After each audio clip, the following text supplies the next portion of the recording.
오늘은 예루살렘에서 일어난 스데반의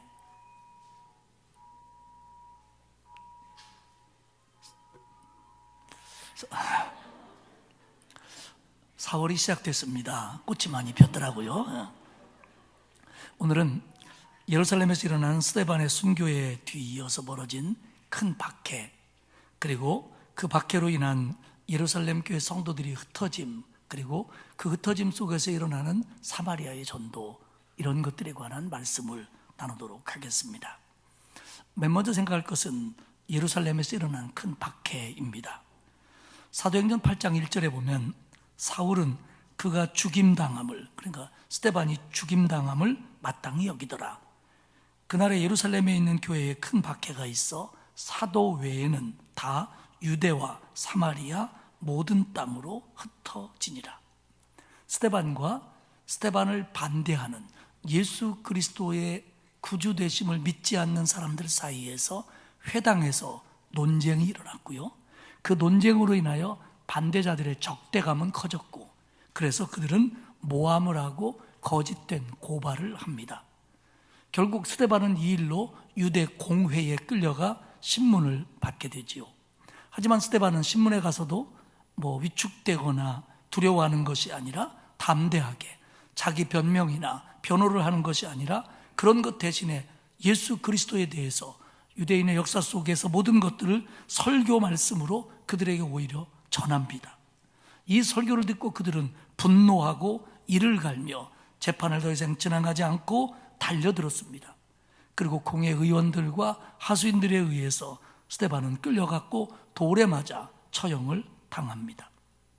예루살렘에서 일어난 이 일은 큰 파장을 일으켰고, 이것은 결국 예수를 믿는 모든 예루살렘에 있는 그리스도인들에게 박해를 하는 것으로 이어집니다.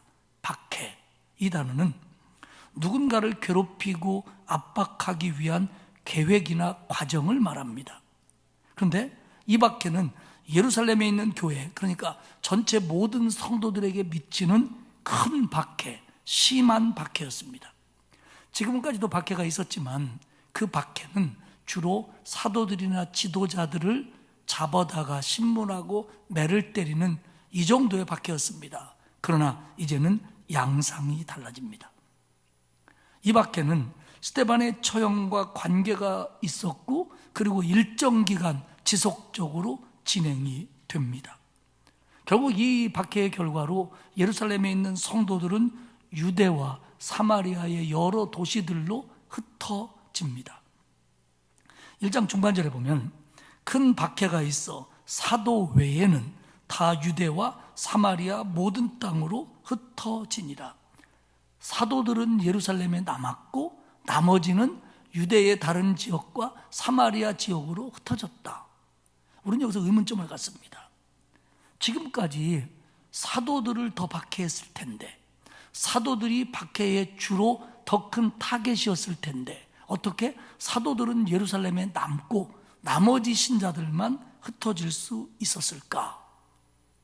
일부 성서학자들은 이 부분에 대해서 예루살렘에서 일어났던 이 큰 박해가 주로 예루살렘에 있었던 헬라파 유대인들, 헬라파 유대인 기독교인들을 겨냥했을 가능성이 크다, 이렇게 조심스럽게 의견을 내놓습니다. 이미 예루살렘 사회에서는 헬라파 유대인과 히브리파 유대인의 갈등이 있었고요, 차별이 존재했습니다. 그리고 헬라파 유대인이었던 스데반의 전도, 공회에서의 그들이 볼 때는 정말 받아들일 수 없는 설교 때문에 그를 처형한 뒤에 복음의 반대자들은 히브리파 유대인 그리스도인보다는 헬라파 유대인 그리스도인들에 대해서 더 미움이 컸고, 그들이 더 큰 박해의 타겟이었을 것이다. 그래서 사도들은 남을 수 있었을 것이다, 이렇게 보는 성서학자들도 없지는 않습니다. 하지만 많은 성서학자들은 사도 외에는 유대와 사마리아로 흩어졌다고 하는 이 말은 사도들은 핍박을 안 했다라는 말이 아니고, 사도들도 예루살렘을 떠났다가 잠시 뒤에 돌아왔거나, 혹은 사도들은 체포되었다가 풀려나 예루살렘에 머무르고 있었다라는 표현일 걸로 봅니다. 그러니까 사도들이 핍박을 받지 않았다는 게 아니라 핍박 중에도 그들은 예루살렘에 남아 있었다라는 겁니다. 박해를 받은 성도들은 예루살렘을 떠날 수밖에 없었고 유대의 많은 지역과 사마리아 지역으로 흩어집니다. 근데 이 흩어짐이 8장, 9장, 10장, 11장이 계속 이어지는데 이들이 흩어져서 나중에 히브리서 11장에 가면 이방 도시들에게 가서 이방인들과 이방 도시에 살고 있는 또 다른 헬라파 유대인들에게 복음을 전합니다. 그런데 주로 이 부분이 많이 나오거든요. 그걸 볼 때 이런 일을 할 수 있는 사람들은 주로 헬라파 유대인 그리스도인들이었다. 그러므로 이때 흩어졌던 사람들의 주류는 헬라파 유대인 그리스도인들이었다. 이렇게 보는 겁니다. 사도행전 11장 19절에 보면 그때의 스데반의 일로 일어난 환란으로 말미암아 흩어진 자들이, 이 사람들이 베니게와 구브로와 안디옥까지 이르러, 베니게, 구브로, 안디옥 이방 도시입니다. 거기 이르러 유대인에게 말씀을 전하는데, 그러니까 그 베니게나 구브로나 안디옥이나 이런 데 살고 있는 유대인들은 다 헬라파 유대인들입니다. 주로 헬라어를 쓰는 사람들입니다. 근데 이때 흩어진 사람들이 거기까지 가서 복음을 전했다. 그러니까 이 사람들은 주로 헬라파 유대인이었을 거다. 이렇게 봅니다. 그러나 헬라파 유대인만 골라서 핍박하고 히브리파 유대인의 그리스도인은 핍박하지 않았다. 이건 아닐 걸로 봅니다. 어쨌든 스데반이 죽고 스데반을 사랑했고 그의 죽음을 슬퍼했던 많은 성도들에 의해서 장례가 치러집니다. 8장 3절은 이렇게 얘기합니다. 사울이, 사도 바울이죠. 훗날 사울이 교회를 잔멸할세 각 집에 들어가 남녀를 끌어다가 옥에 넘기니라. 사울만 그랬다, 사울 혼자 그랬다 라는 뜻이 아니고 그들이 이렇게 박해했는데 사울이 적극적으로 이 일에 가담했다라는 얘기입니다. 사울이 교회를 잔멸할세, 이 단어는 성경에서 멧돼지의 만행을 표현할 때 써진 단어입니다. 멧돼지가 사람의 논과 밭에 들어와가지고 막 작물을 이것저것 안 가리고 막 파헤치고 막 어지럽히고 망가뜨리는 이런 걸 표현할 때 썼던 단어가 잔멸이라는 단어입니다.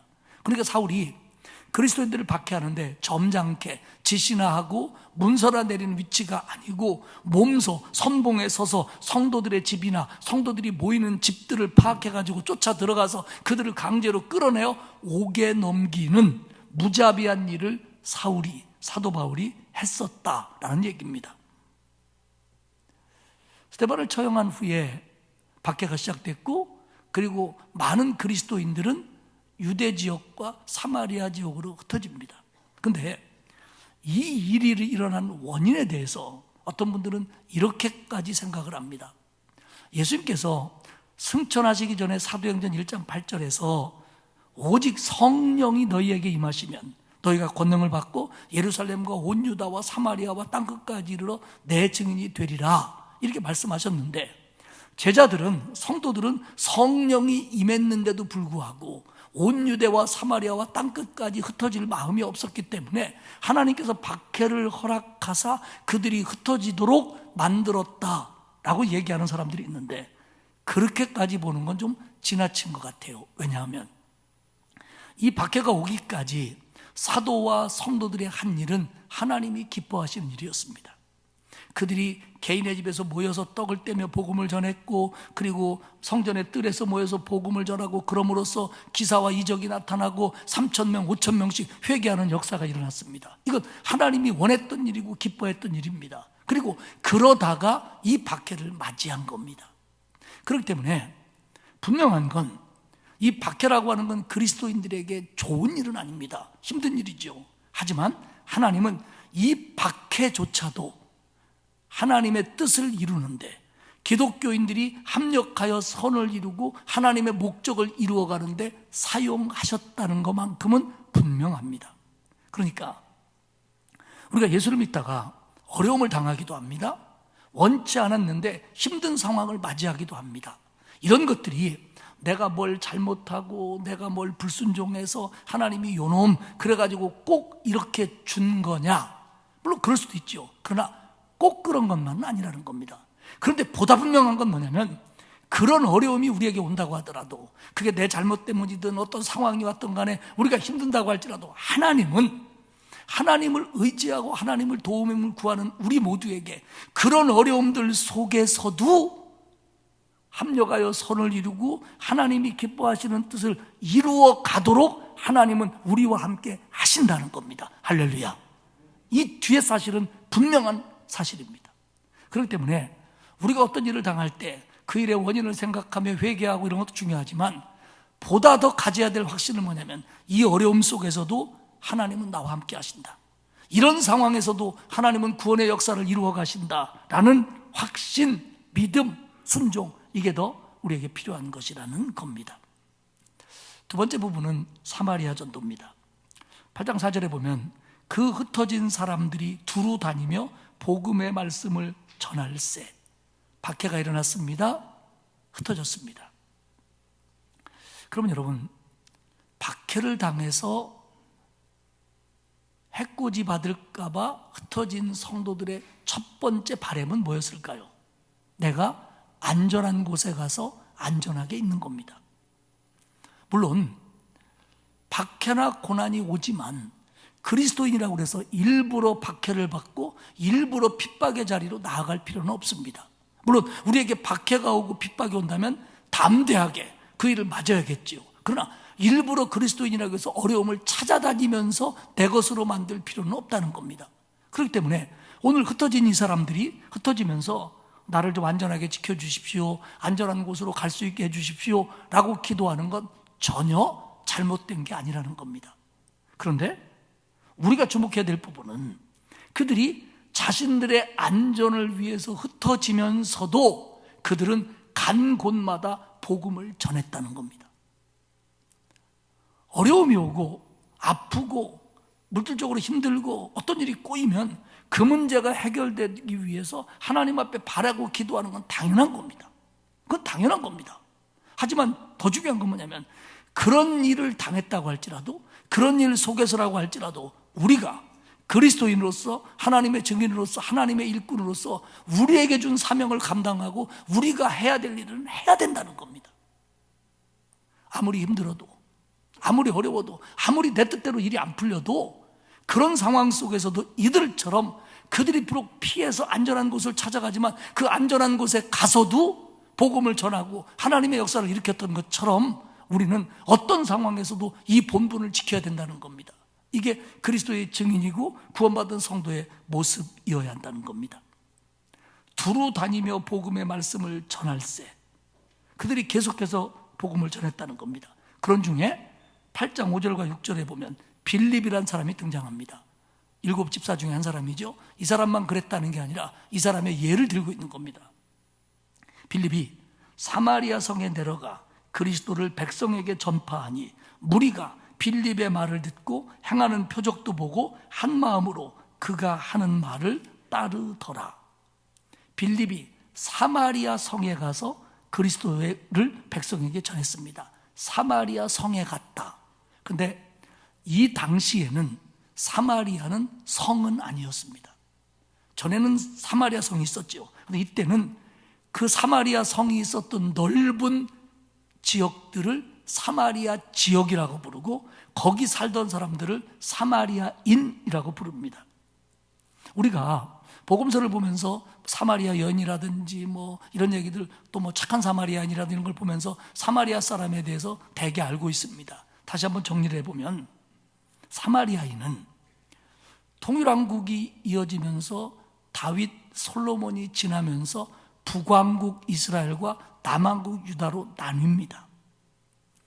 북왕국 이스라엘은 주전 722년에 아수르라고 하는 나라에서 망해버립니다.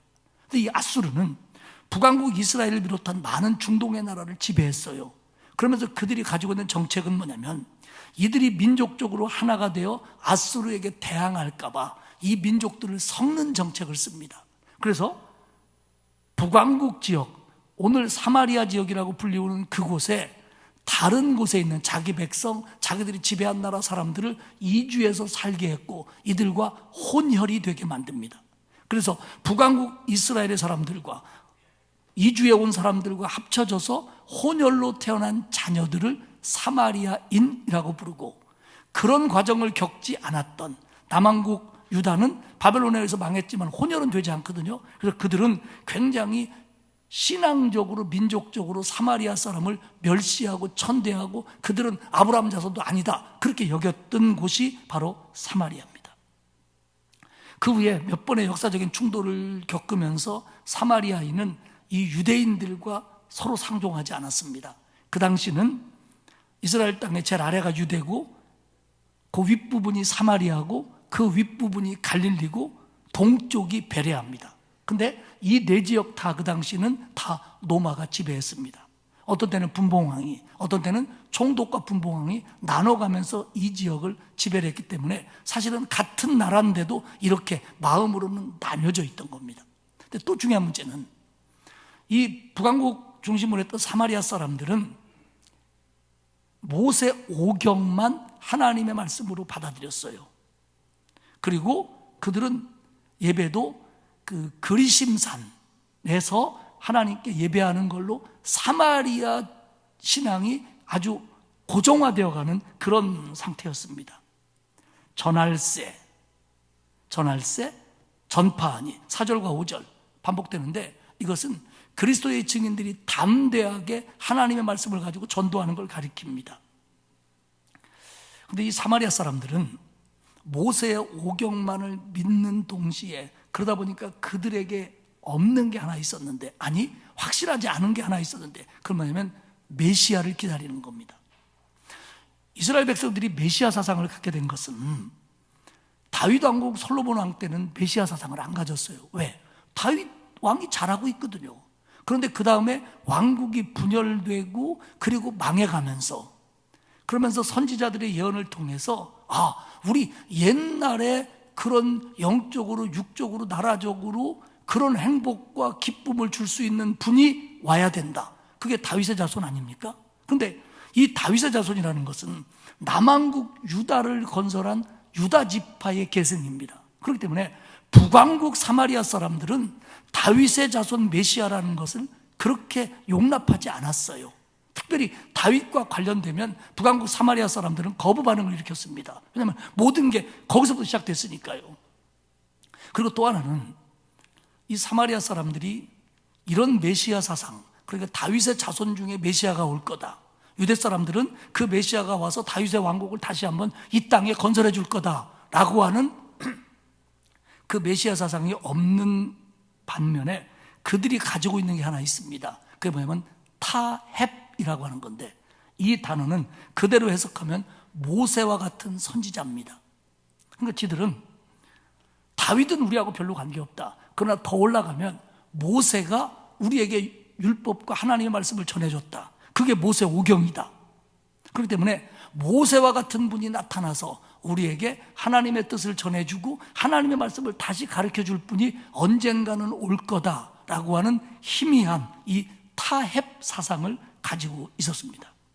그렇기 때문에 예루살렘 유대 땅에서 흩어진 이 사람들은 사마리아 지역에 가서, 특히 빌립 같은 사람은 이런 타헵 사상을 알고 있었기 때문에 그것에 근거해서, 그래, 너희가 기다리던 하나님의 뜻과 구원과 하나님의 말씀을 가르쳐줄 진정한 메시아가 왔다. 그분은 유대 사람뿐만 아니라 사마리아 사람, 이방인들 구별하지 않고 우리를 구원할 구세주다. 이렇게 예수의 복음을 전하니까 사마리아 사람들이 빌립의 전도를 듣고 많은 사람들이 예수를 믿게 된 겁니다.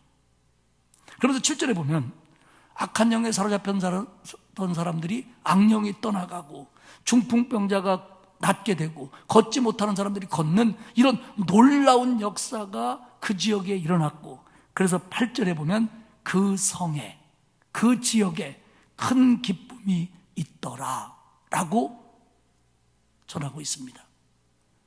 유대 사람들에게 눌리고 불투명한 메시아관을 가지고 살았던 그들이 빌립이 전한 예수 그리스도의 복음을 듣고, 진짜 메시아가 왔구나, 우리의 구세주가 왔구나, 이분을 믿으면 되는구나 라고 하는 믿음이 생겨서 그 성에 기쁨이 왔다는 겁니다. 세 번째 사건은 마술사 시몬에 관한 얘기입니다. 우리가 읽질 않았는데 이어지는 얘기를 보면 8장 9절과 10절에 보면 이렇게 기록되어 있어요. 그 성에 시몬이라 하는 사람이 전부터 있어 마술을 행하여 사마리아 백성을 놀라게 하며 자칭 큰 자라 하니 낮은 사람부터 높은 사람까지 다 따르며 이 사람은 크다 일컫는 하나님의 능력이라 하더라. 시몬이라는 사람이 있는데 마술을 행했다는 거예요. 여기서 말하는 마술은 우리가 알고 있는 마술, 서커스나 TV 프로그램에 나와서 모자 놓고 이것저것 주섬주섬 집어넣으면 없어지고 나중에 끓여보면 비둘기가 나오고 하는 이런 쇼, 오락, 요거 아닙니다. 여기서 마술은 주술을 얘기해요. 그러니까 주술이나 의식 같은 걸 통해서 신과 사람을 연결시켜 줌으로 말미암아 그 신의 능력을 덧입어 사람의 문제를 해결한다. 그런 것을 이끌어가는 사람, 주술사, 요 사람이 시몬이었다는 거예요. 근데 시몬은 그걸 내가 하나님의 능력을 덧입어 하는 사람이다 라고 말했고, 많은 사람들도 시몬이 그렇게 하나님의 능력을 덧입어 그것을 행하는 사람이라고 믿었다는 겁니다. 사실은 아닌데. 그러니까 시몬이 악한 영을 통해서 그 일을 했던, 아니면 눈속임을 통해서 그 일을 했던 간에 지역사회에서는 능력 있는 자라고 인정을 받는 사람이 시몬이었다고 하는 겁니다. 그런데 빌립이 사마리아서 전도할 때 12절에 보면 하나님의 나라와 예수 그리스도에 대하여 전도할 때 많은 사마리아인들이 예수를 믿고 세례를 받습니다. 그러면서 시몬도 13절에 보면 세례를 받게 되고 진심으로 빌립을 따라다니면서 표적과 능력을 보며 놀랍니다. 많은 사마리아인들이 빌립이 전한 복음을 들었습니다. 그러면서 예수의 이름으로 행해지는 기사와 표적, 병고침의 은사들을 본 거예요. 그러니까 여러분, 이 기사와 능력이라는 건 그것으로 구원은 못하지만 그것 때문에 예수를 믿는 믿음에 도움은 됩니다. 처음에 믿을 때도 그렇고 믿은 다음에도 그렇고. 그러나 핵심은 말씀이죠. 왜냐하면 기사와 표적이 일어나지 않아도 예수 그리스도의 복음의 말씀을 듣고 예수 믿는 사람들이 얼마든지 있기 때문입니다. 근데 어쨌든 시몬은 그쪽에 관심이 있고 그걸로 해먹고 살던 사람이라 그랬는지 빌립을 통해서 나타나는 능력을 보고 놀란 거예요. 야, 나는 가짜였는데 진짜가 왔구나. 야, 대단하다. 그러면서 자기도 예수를 믿겠다고 했고, 그리고 세례까지 받았습니다. 그런데 일부 성서학자들은 뒤에 일어나는 시몬의 사건으로 인해서 이거 시몬이 그때 진짜 예수 믿은 거냐, 정말 그때 회개하고 예수 믿은 거냐에 대해서 의심해 볼 필요가 있다, 이런 내용을 설명하는 신학자들도 있습니다. 마지막 생각할 것은 이제 예루살렘에서 남아있던 사도 중에 베드로와 요한이 사마리아로 내려옵니다. 14절과 15절입니다. 예루살렘에 있던 사도들이 사마리아도 하나님의 말씀을 받았다 함을 듣고 베드로와 요한을 보내매 그들이 내려가서 그들을 위하여 성령 받기를 기도하니. 그러니까 사마리아에 막 복음이 이렇게 확장된다 그러니까 예루살렘에서 사도들이 내려왔다는 겁니다. 이게 무슨 의미냐면 지금 예루살렘뿐만 아니라 사마리아와 다른 지역의 복음 전도까지 사도들이 책임을 지고 있었다. 아직 조직적이지는 못하지만 그런 뜻입니다. 그런데 베드로와 요한이 와서 한 일이 뭐냐면 이미 세례받고 예수를 믿기로 한 사람들에게 성령이 임하도록 기도했다는 거예요. 근데 왜 그랬냐면 16절에 보면 이는 아직 한 사람에게도 성령이 내리신 일이 없고 오직 주 예수의 이름으로 세례만 받았을 뿐이더라. 17절 이에 두 사도가 그들에게 안수함에 성령을 받는지라. 우리는 여기서 조금 이제 궁금증을 가져요. 그러면 사마리아 사람들이 빌립의 전도를 듣고 예수를 믿고 세례를 받았는데 그러면 그 사람들 속에는 성령이 임재하지 않았다는 얘기냐? 성령을 받지 못했으니까 사도들이 와서 안수해 줌으로 그때 성령을 받았다는 얘기냐?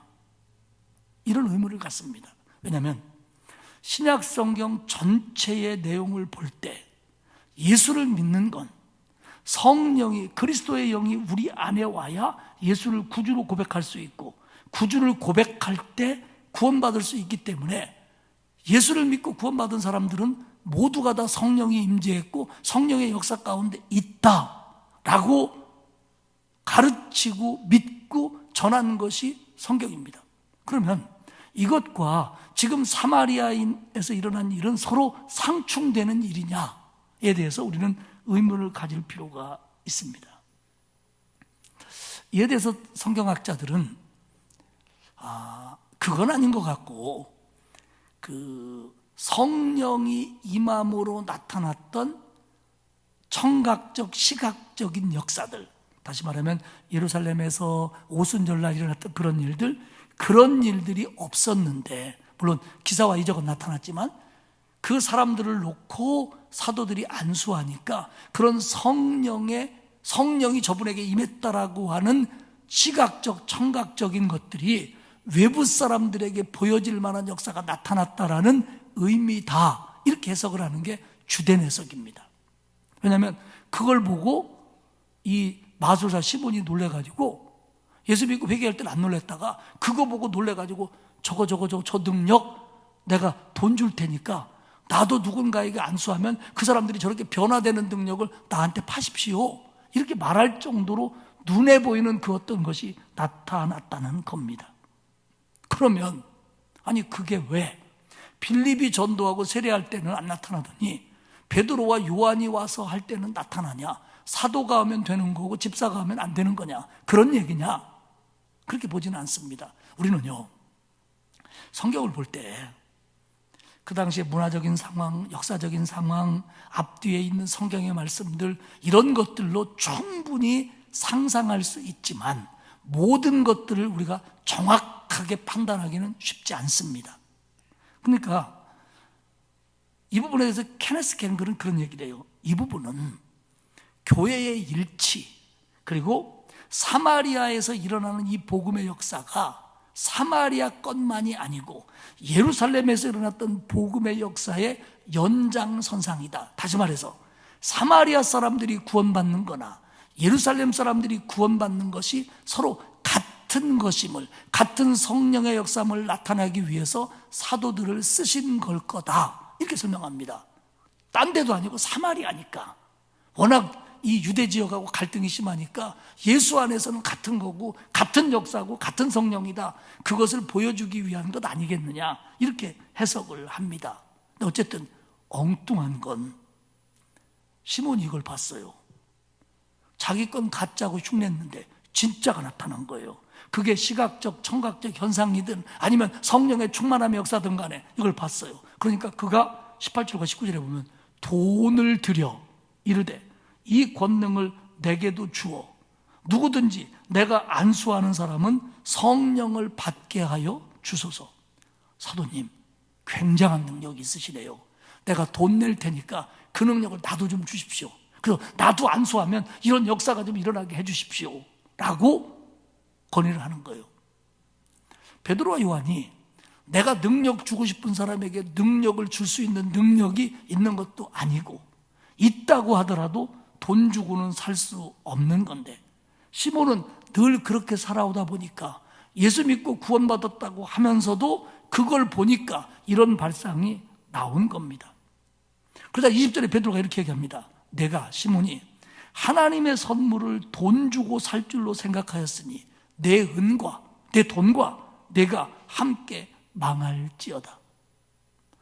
이 말은 저주라기보다는 너 그런 식으로 하면 망한다, 너 아직도 그렇게 생각하냐? 회개해라, 이런 의미입니다.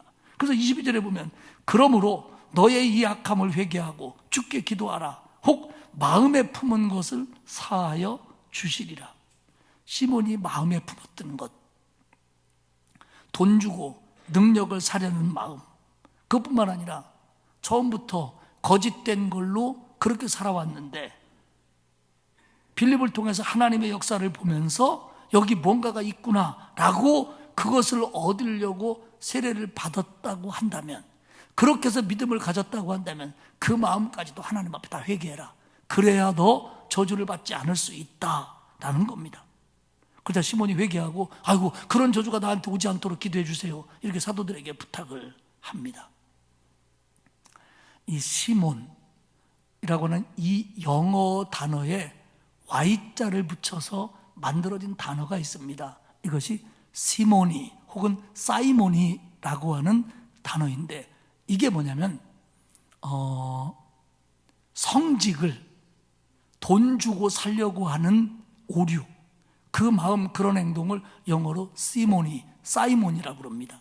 그래서 이 단어는 토마스 아퀴나스는 뭐라고 해석을 했냐면, 세상적인 가치, 세상적인 물질이나 세상적인 가치로 영적인 가치를 얻으려고 하는 마음이 시몬이다. 그리고 루터가 종교개혁을 일으킬 때, 중세 카톨릭이 부패했을 때 그 성직을 사고 팔았습니다. 예를 들면 같은 사제라고 할지라도 좋은 자리에 있는 추기경이라든지 주교라든지 이런 자리 갈 때는 상당한 뇌물을 줘야 그런 대로 발령받을 수 있었습니다. 이 성직 매매, 이게 이제 루터가 가슴 아파했던 것 중에 하나인데, 그런 것들을 표현하는 단어가 이 시몬이, 이 사람의 마음에서 나왔다는 겁니다.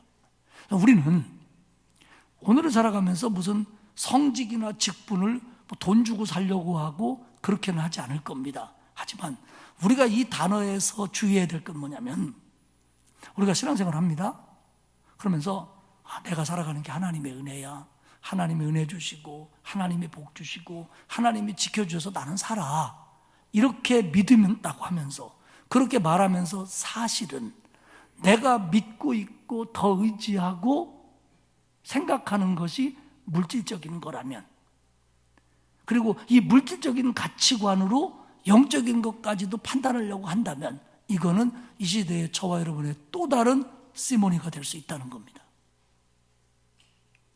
그렇기 때문에 오늘 예루살렘에서 박해가 일어나고 빌립을 중심으로 많은 사람들이, 굉장히 많은 사람들이 유대의 다른 성읍들과 사마리아 지역으로 흩어졌고, 그들은 사실 정말 그들이 헬라파 유대인이 줄이었다면 겨우 예루살렘에 와서 정착 좀 하다가 아는 사람도 제대로 없는 낯설은 사마리아 지역으로 갈 수밖에 없었던 거예요. 그리고 사실 히브리파 유대인이라고 할지라도 사마리아 지역으로 가는 건 굉장히 힘든 일입니다.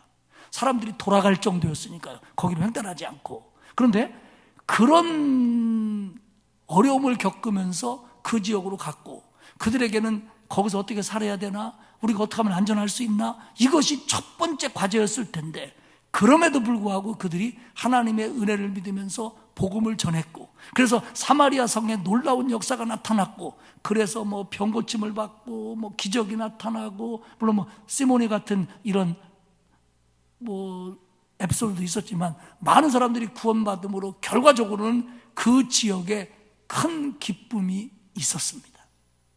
사랑하는 여러분, 우리가요, 예수 믿으면서 어려움을 당하고 힘들지만, 그럼에도 불구하고 내가 구원받은 사람으로서, 그리스도의 증인으로서, 하나님의 일꾼으로서 예배하고 헌신하고 사랑하고 전도하고 봉사하는 일에 최선을 다하려고 할 때, 그들이 사마리아로 가는 것처럼 어렵고 지금 불편한 상황이라고 할지라도 그 일에 내 형편껏 최선을 다하려고 하면 하나님이 도와주셔서 나도 그들도 큰 기쁨이 생긴다는 걸 믿으시기를 바랍니다.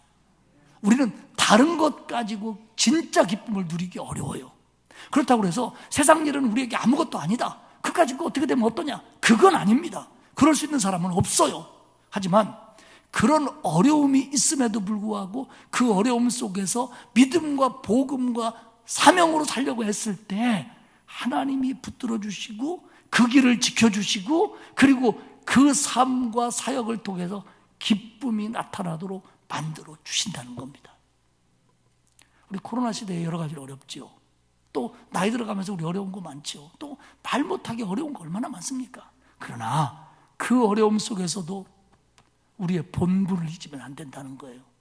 하나님의 자녀고 구원받은 백성이고 하나님의 증인이고 복음 전해야 될 사람이고, 이 사명을 감당할 때 하나님은 우리를 붙들어 주시며 기쁨이 있도록 만들어 주십니다. 이거 믿고 담대하게 살아가는 저와 여러분이 되시기를 축복합니다. 기도하겠습니다. 하나님 감사합니다.